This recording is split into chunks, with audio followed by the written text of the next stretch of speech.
Hi guys, అక్కడ ఒక మక్క పుట్ట అంకుల్ ని చూస్తూ ఉన్నారు కదా. ఆయన ఎంత వర్షంలో ఎంత కష్టపడి అమ్ముకుంటున్నాడో చూడండి. అంకుల్ గా చిన్న సర్ప్రైజ్ ఇద్దాం మన తరపు నుంచి. Come let's go.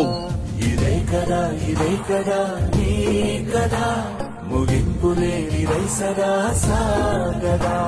నిస్వార్థమెంత గొప్పదో ఈ పదము రుజువు కట్టదా. సిరాలు లక్ష వంపదా, చిరాక్షరాలు రాయదా. నిసీధి ఎంత చిన్నదో నీ కంటి చూపు చెప్పదా. నీలోని వెలుగు పంచగా విశాల నింగి చాలదా.